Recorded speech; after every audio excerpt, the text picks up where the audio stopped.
మామ కంసుడిని కడతేర్చిన మల్లయోధ కృష్ణుడైన, రుక్మిణీ కళ్యాణఘట్టంలోని మోహన కృష్ణుడైన, కౌరవసభలో పడతి పరుగు నిలిపిన అభయ కృష్ణుడైన, పార్థుడికి లక్ష్యోపదేశం చేసిన గీతా కృష్ణుడైన, ఆ బహుముఖ వ్యక్తిత్వానికి మూలాలు రేపల్లెలో ఉన్నాయి. యశోదానందుల పెంపకంలో కనిపిస్తాయి. బాలకృష్ణుడి బంగారు బాల్యం నేటితరానికి పేరెంటింగ్ పాఠం. అర్జునుడిలా తేరు తోలిపెట్టమని బతిమాలడం లేదు. ద్రౌపదిలా అక్షయమైన వస్త్రాలు అడగటం లేదు. భీష్ముడిలా ముక్తి కోసం భీష్మించడం లేదు. మాదో చిన్న కోరిక, నీలాంటి బాల్యాన్ని మాకివ్వు చాలు అని చేతులు జోడించి ప్రార్థించాలనిపించేంత అందమైన బాల్యం శ్రీకృష్ణుడిది. బాలగోపాలుడు అచ్చమైన అమ్మకూచి, గోకులానికంతా గోమేధికం, చుట్టూ పచ్చని ప్రకృతి, కనుచూపుమేర కొండలు గుట్టలు, ప్రతి పెరట్లో పాడిపశువులు లేగదూడలు, నువ్వే సమస్తమంటూ నెత్తినెత్తుకునే నేస్తాలు. పల్లెలోని ప్రతి ఇల్లు బాలకృష్ణుడి పెంపకంలో పాలు పంచుకుంది. మేమంతా నీవాళ్లమే అనే ధైర్యమిచ్చింది. కాబట్టే అడ్డాలనాడే మొదలైన కష్టాల్ని ఆ బిడ్డడు అంత ధైర్యంగా ఎదుర్కొన్నాడు. పుట్టగానే వెదురు బుట్టలో కుదురుగా పడుకుని ఊన్గాలు పాడుకుంటూ యమునను దాటింది మొదలు. మళ్లీ మధురకు వెళ్లి కంసమామను కడతేర్చేవరకు బాలకృష్ణుడి అనుభవాలు అందమైన అనగనగా కథలు. మన మమ్మానాన్నలమైతే మన పిల్లలకు, మనం తాతలు నానమ్మలమైతే మన మనవళ్ళు మనవరాళ్లకు ఇష్టంగా పంచాలనిపించే పంచదార చిలకలు. ఏ బిడ్డనైనా అచ్చంగా అలానే పెంచాలనిపించే పేరెంటింగ్ సూత్రాలు. అమ్మ సగం, బిడ్డ సగం. బాలకృష్ణుడి కోసం యశోదమ్మ ఎంచుకున్న స్పిరిచువల్ పేరెంటింగ్ విధానాన్ని నేటి తరాలకు సిఫార్సు చేస్తారు నిపుణులు.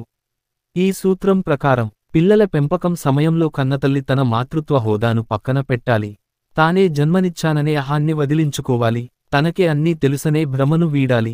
ఆ బుడిబుడి అడుగుల బిడ్డడు నట్టింట నడయాడుతున్న అర్చామూర్తి అని గ్రహించాలి. తమ మాట వినడం లేదనో, తమ చేతి గోరుముద్దలు తినడం లేదనో తరచూ చిన్నబుచ్చుకుంటూ ఉంటారు కొందరు అమ్మలు. ఏ కార్టూన్ వీడియోలో చూపిస్తూ దారికి తెచ్చుకునే ప్రయత్నమూ చేస్తుంటారు. అయినా ఫలితం కనిపించదు. దీంతో విసిగిపోతారు, ఆవేశంతో ఊగిపోతారు. ఓ దశలో యశోదమ్మకు ఇలాంటి సమస్యే ఎదురైంది. హమ్మమ్మ, నిక్షేపమైన వెన్నకుండను పగలగొడతాడా మరి? చిలిపి కృష్ణుడి చెవి మెలితిప్పాలన్నంత కోపం వచ్చిందామెకు. అమ్మ మనసు తెలిసిన వాడికి అమ్మ ఆలోచన మాత్రం అర్థం కాకుండా ఉంటుందా? లేడిపిల్లలా పరుగెత్తాడు వెనకాలే యశోదమ్మ. చిక్కడు సిరికౌగిటిలో జిక్కడు సనకాది యోగి చిత్తాబ్జములన్ జిక్కడు శృతిలతికావళి జిక్కెనతడు లీల దల్లి చేతన్ రోలన్. సిరిదేవతకే దొరకనివాడు, యోగులకే అందనివాడు, వేదాలకే అంతుబట్టనివాడు ఆ తల్లికి మాత్రం చిటికెలో చిక్కాడు. ఓ తాడు తీసుకొచ్చి అనంతకోటి జీవరాశికి ఆధారమైన వాడిని రోటికి కట్టేసింది యశోదమ్మ. తాడు శరణాగతికి తార్కాణమైతే, రోలు తల్లి ప్రేమకు ప్రతీక. ఇద్దరి మధ్య అనుబంధం అంతగా చిక్కబడినప్పుడు ఏ పసివాడు తల్లికి చిక్కకపోవడమనే సమస్య ఉండదు. బిడ్డ అమ్మలో సగమైతే అమ్మ బిడ్డలో సగం. అర్ధనారీశ్వరాన్ని తలపించే లోతైన తత్వమిది. కాబట్టే పోతనామాత్యుడు తల్లీ కొడుకులిద్దరినీ కలిపి కొలిచాడు. మహానందాంగనా డింభకున్ అంటూ నందగోపుని ఇల్లాలైన యశోదమ్మ ఒడిలో అల్లారుముద్దుగా ఆడుకుంటున్న బాలకృష్ణుడిని భక్తిపూర్వకంగా ధ్యానించాడు. అడుగడుగునా గండాలే, ఏ పసివాడు అనుభవించనన్ని కష్టాలు. ఊచల వెనుక ప్రసవం, కారాగారమే జన్మస్థలం. పుట్టుకతోనే తల్లికి దూరమైపోయాడు. ఎత్తుకుని ముద్దాడాల్సిన మేనమామ కత్తులు నూరుతూ కూర్చున్నాడు. అల్లుడిని హతమార్చమంటూ నలుదిక్కులకు అసురగణాలను పంపాడు. తొలిదాడి పూతనతోనే మొదలైంది. పసిపాపల్ని మింగేసే ఆ పాపాత్మురాలు తన చన్నుల చేదుతో చిన్ని కృష్ణుడిని చిదిమేయాలని చూసింది. ఆ ఎత్తు పారలేదు. రాకాసి ఒంట్లోని సత్తువనంతా చిన్ని కృష్ణుడిని చిదిమేయాలని చూసింది. ఆ ఎత్తు పారలేదు. రాకాసి ఒంట్లోని సత్తువనంతా పీల్చేశాడు కృష్ణుడు.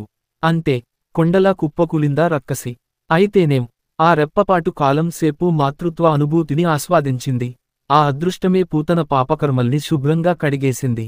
ఆమె శవం కాలిపోతున్నప్పుడు 1.5 యోజనాల మేర సుగంధ పరిమళాలు వ్యాపించాయట.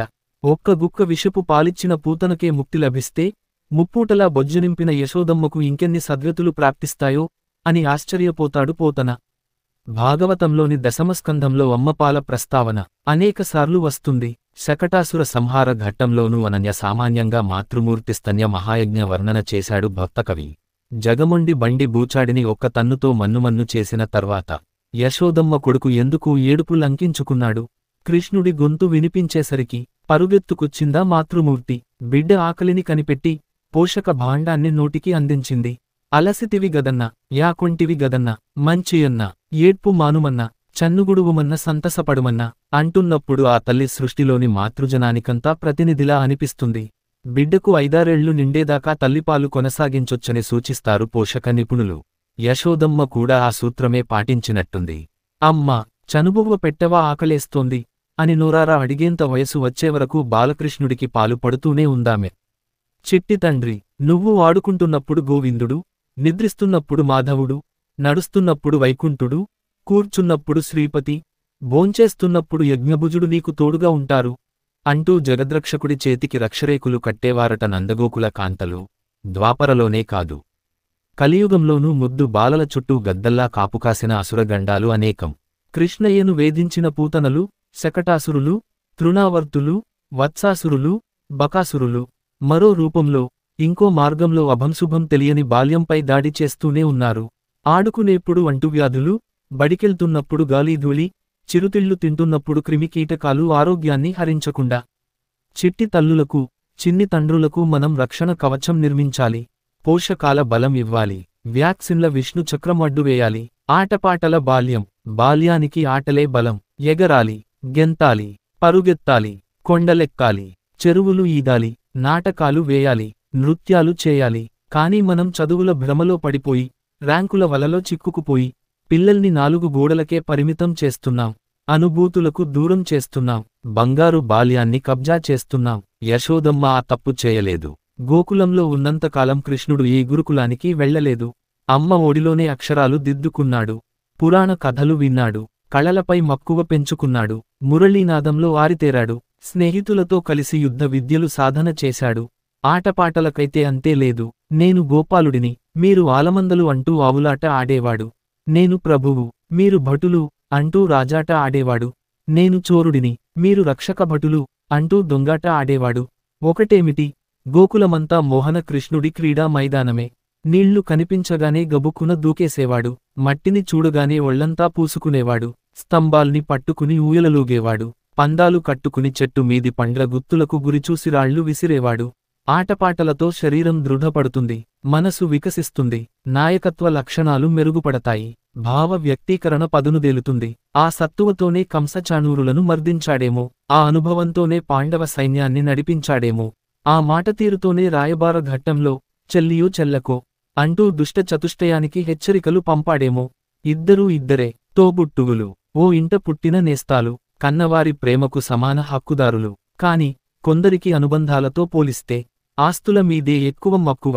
జానెడు భూమి కోసం కోర్టులకెక్కే సందర్భాలు, పిడికెడు డబ్బుల కోసం కుత్తుకలు తెంచుకునే ఘట్టాలు అనేకం.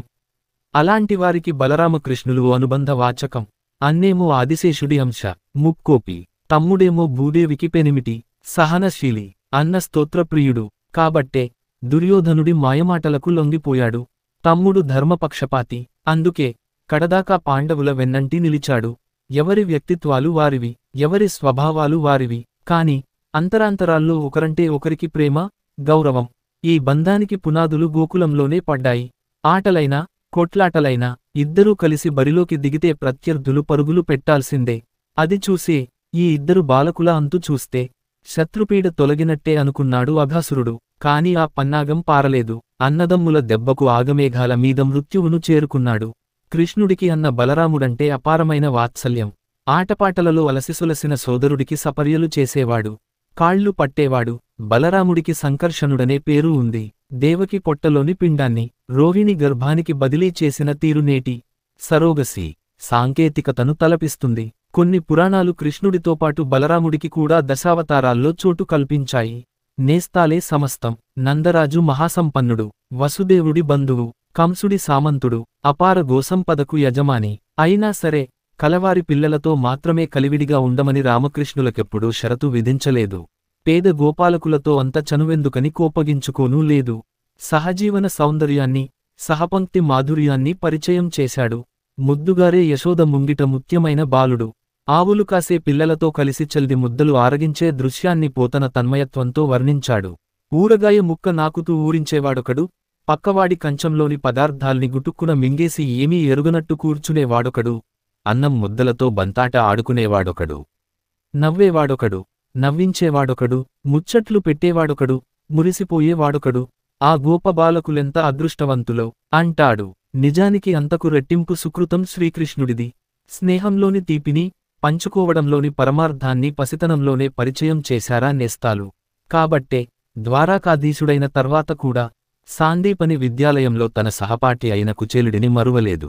అటుకుల మూటతో వచ్చినవాడికి అనంత సంపదలు మూటకట్టి పంపాడు. మరొక మిత్రుడికి ధర్మ ప్రబోధ చేసి అతని పేరుమీద ఉద్ధవగీత ను అందించాడు. కురుక్షేత్ర సంగ్రామం ముగిసే వరకు చెలికాడైన అర్జునుడి చేయి వదల్లేదు. పల్లెకు ప్రేమతో ఒక్క యశోదానందులే కాదు, యావత్ గోకులము కృష్ణుడి పెంపకంలో భాగమైంది. వంచన ఇంచుకైనా లేని ఆ జానపదుల్ని దేవతాగణంతో పోల్చాడు పోతన. కొన్నేళ్లపాటు పల్లెమొత్తం కృష్ణమాయలో పడిపోయింది. ఆ పసివాడి అల్లరిని మురిపెంగా ఆస్వాదించింది.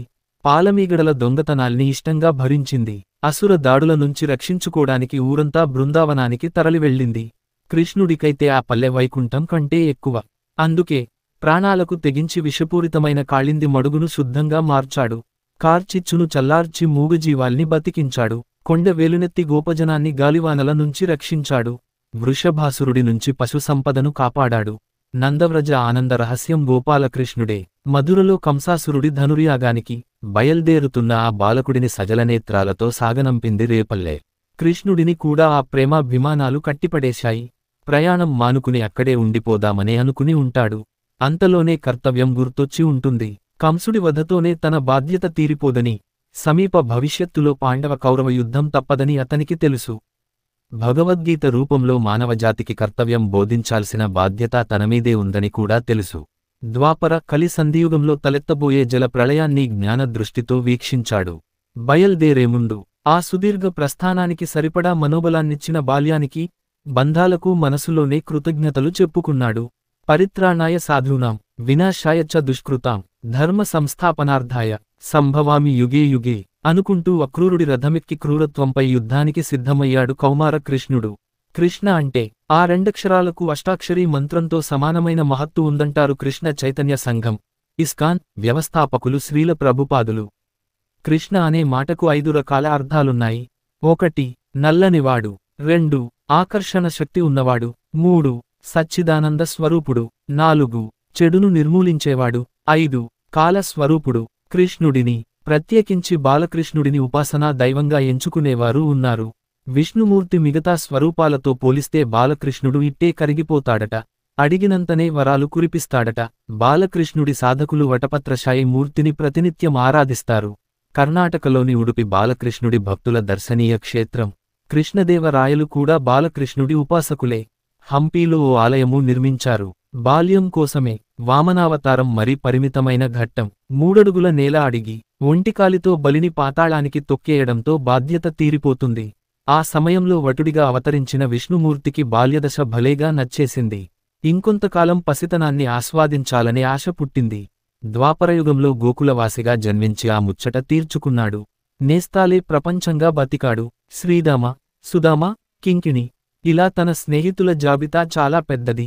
అందులో మధుమంగళ మహా తిండిపోతూ ఆ గుంపుకు భద్రసేనుడు ఉపనాయకుడు. పసితనంపైనే కాదు, పసిపిల్లల పైన కృష్ణుడికి ప్రత్యేక అభిమానం. బ్రహ్మాస్త్ర ప్రయోగంతో పాండవుల బిడ్డల ప్రాణాలు తీసిన అశ్వత్థామపై కల్లెర్రజేశాడు. సుదర్శన చక్రాన్ని ప్రయోగించి ఉత్తర గర్భంలోని కసుగాయకు రక్షణనిచ్చాడు. అలా అభిమన్యుడి బిడ్డ పరీక్షిత్తును ప్రాణపరీక్షలో గెలిపించాడు.